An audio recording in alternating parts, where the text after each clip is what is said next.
Hello and welcome. Plenty of action since yesterday, and the moot point, firstly, is the India Pakistan game now is likely. That's the update that we are getting, that India Pakistan game is likely. Multiple developments have happened since last night. Number one, the Emirates Cricket Board has also written to Pakistan, much along the lines of the Sri Lanka Cricket Board. The Emirates Cricket Board has said in the letter that at a time when Pakistan cricket needed them the most, at a time when Pakistan cricket was in crisis, the Emirates Cricket Board stood by Pakistan, offered their infrastructure, offered their facilities, offered everything in terms of support to the Pakistan Cricket Board. Now, it is important that Pakistan stands up for the associate member countries and also sort of does its job as a responsible member.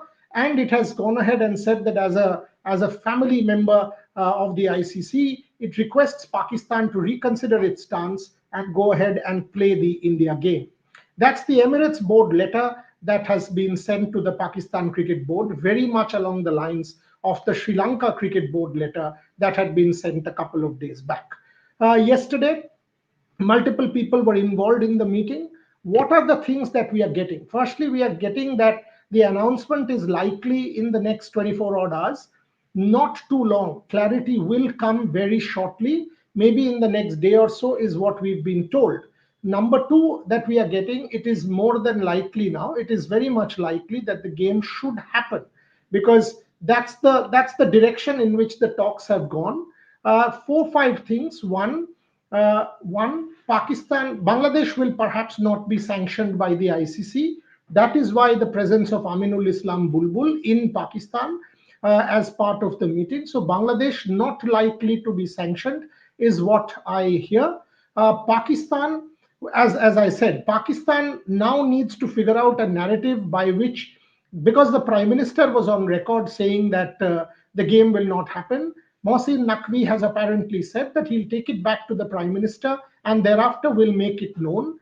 They need to figure out a narrative by which they will be able to kind of safeguard and salvage the position of the Prime Minister.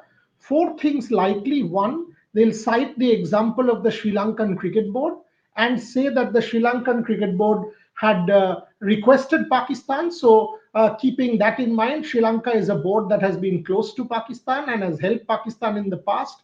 They'll cite the example of the Emirates Cricket Board, again, a board that has been friendly with Pakistan and has helped Pakistan in the past.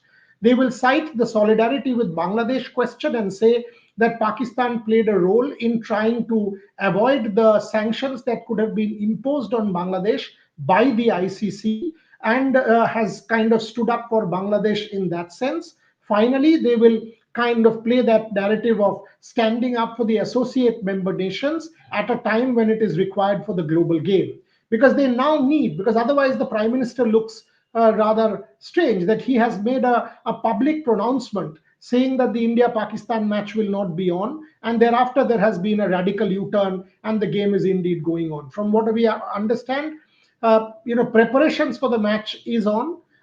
Clarity will come. It is still not official, by the way. It is not official, and I want to make that point very, very clear. It's not official yet. From what we are hearing, it is now likely.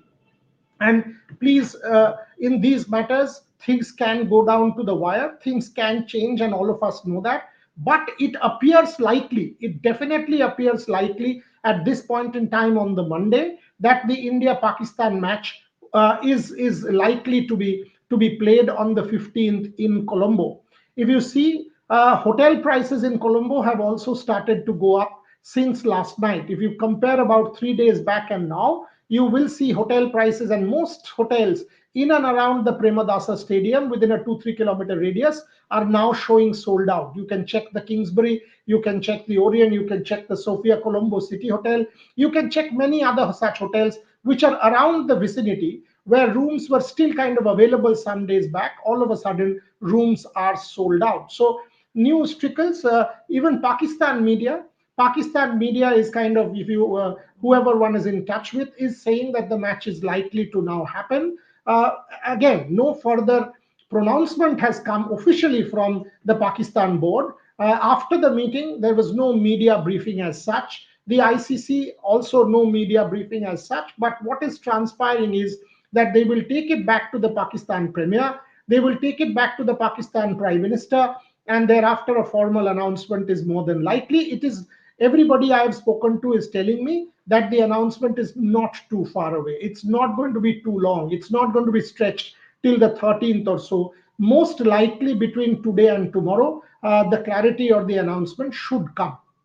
That's where that's where the matter stands at the moment. Who are the people who played a part in this? You have seen photographs of uh, Imran Khwaja in Pakistan, Aminul Islam Bulbul, Mohsin Naqvi, Salman Nasir, and Mubashir Usmani, from what I understand, was on a virtual link. Mubashir Usmani's role is important. Mubashir Usmani is the head of the Emirates Cricket Board, and like I told you, the Emirates Cricket Board has indeed sent a letter, very much, and that's a kind of very much on the lines of the Sri Lanka letter. Let me read out the text of the Emirates Cricket Board letter, or something that we I've got. I mean, one. So here's what I'm getting from the Emirates Cricket Board. That Emirates Cricket Board has long-term rapport with Pakistan, and in the past have accommodated Pakistan by giving them our venues and organized their cricket.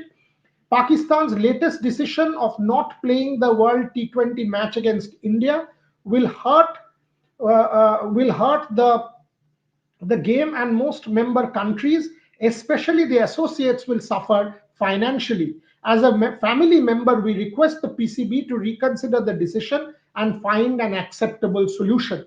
That's the kind of text of the letter from the Emirates Cricket Board that we are getting, that has been sent to Pakistan. So that's the larger macro picture. Coming back to Mubashir Usmani, Mubashir is an interesting person now in the ICC game.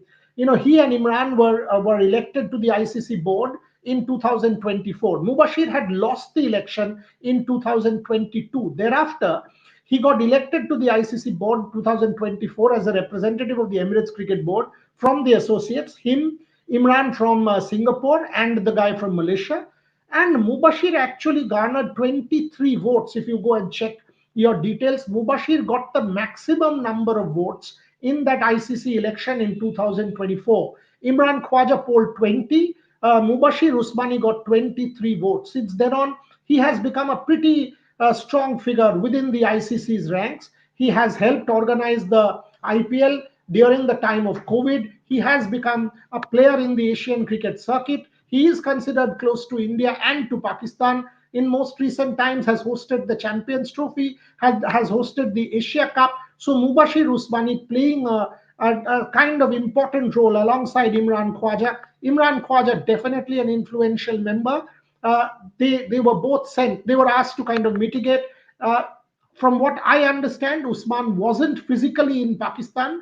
Imran was.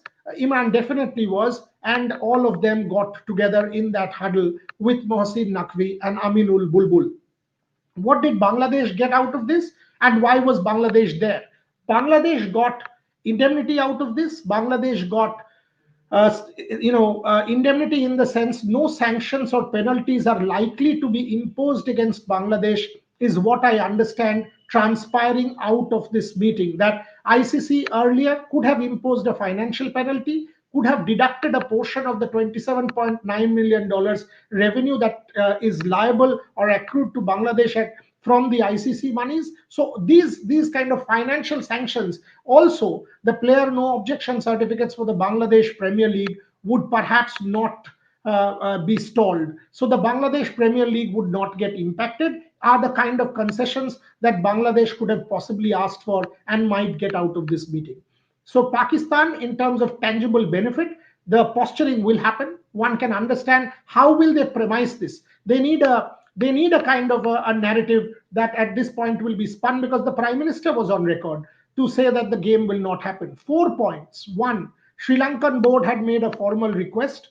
Two, Emirates Cricket Board had made a formal request. Three, Bangladesh Cricket Board had also said that we will lose out financially if Pakistan doesn't play this game. Four, associate member nations within the ICC stand to lose out if the India Pakistan game did not happen. So, for the sake of cricket, the narrative could be spun that they are reconsidering. That's the kind of update that I'm getting at the moment from the day's events in Pakistan, all of yesterday until very late last night. Want to clarify, no official communication yet, but all the sources that I've consulted, more people are saying that the match is now likely.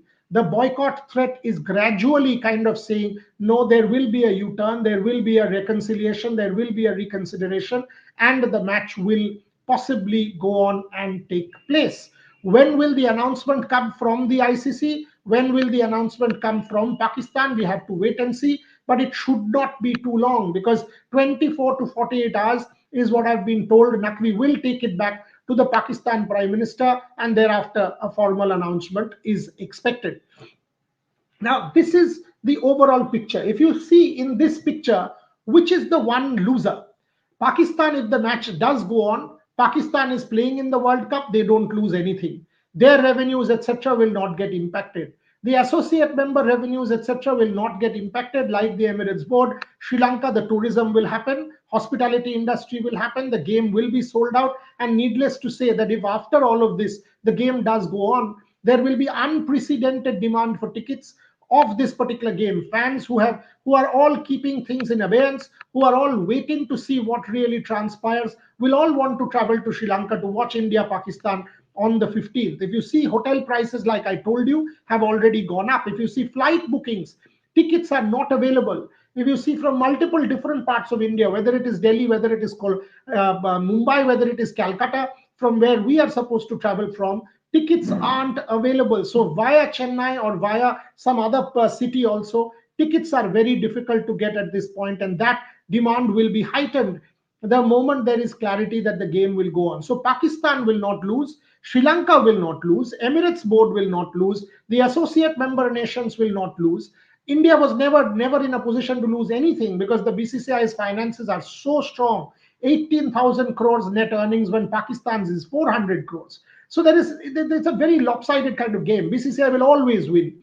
18,000 crores versus Bangladesh 400 or Pakistan 400 is the kind of difference at this point. So BCCI was never supposed to lose financially at all. I mean, it would have been a speck in an ocean as far as the BCCI is concerned. So associates, no. Bangladesh is the only board. So Pakistan will not lose, associates will not lose, Sri Lanka will not lose, BCCI will not lose. Bangladesh Cricket Board is the only board that will kind of eventually, if you take stock of the whole situation, the only loser out of this will be Bangladesh, because Bangladesh decided to boycott the World Cup, opt out of the World Cup by refusing to travel to India. Scotland took their place, and Scots are playing the World Cup, while Bangladesh players have every reason to feel let down. They will not be in a position to say anything against the radical government in power at the moment. In 2 days' time, Bangladesh goes for its polls, and the political situation in Bangladesh at this point is extremely volatile.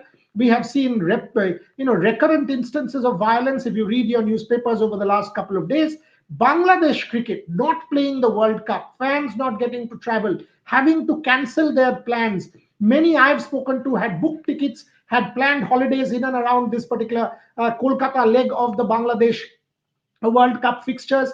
All of them stand to lose out in this entire political saga that unfolded. So hopefully over the next couple of days, maximum 24 to 48 hours, this saga is expected to come to an end. So in sum, let me close this particular show saying that I will take questions in the afternoon. I will take questions in the afternoon. How Pakistan spins the narrative for its prime minister will be interesting to see, because the prime minister is on record saying no game. How does this salvage the prime minister's position? How does he look? What narrative is put forward? What political grandstanding happens? We will have to wait and see. I will take questions at 5 p.m. on my show. But for the moment, these were the updates that I had to give you. In summary, Emirates Cricket Board writing to Pakistan, much along the lines of Sri Lanka, requesting Pakistan to play, saying that Emirates Cricket Board had sided with Pakistan with infrastructure, logistics, and other kinds of support at a time when Pakistan needed it the maximum. Pakistan needs to reconsider and play this game from the standpoint of associate member nations who stand to lose financially. The meeting, from what has transpired yesterday, more than likely that the game will now happen. There is no official clarity yet. We have to wait for the next 24 to 48 hours. But from every source that I have spoken to, the chances of happening are more, far more than the chances of not happening. No one is ruling anything out for the moment. That's all I have in this particular update. As I said, I will be back with a lot more detail, by which time things would have been far more clear at 5 p.m. Before that, Shomik will be reporting from Sri Lanka with all the updates from what is going on in Colombo. There is a Pakistan practice. We will be reporting from that. Gargi and Rohit Juglan will be reporting from Delhi, where India will not train today, by the way. Indian team will train tomorrow. Today is an off day for the Indian team. Gargi and Rohit Juglan will be reporting from Delhi, and then you will have multi-sport, whether it's shooting, whether it's different other sports on the platform. So keep watching. And Dakshineshwar Suresh, for example, Bharat Ramraj was there at the KSLTA, and what an incredible Davis Cup win that was. We've already put out an interview, we've already put out the copy, so kindly check that out. For the moment, that's all I have. Thank you very much for watching.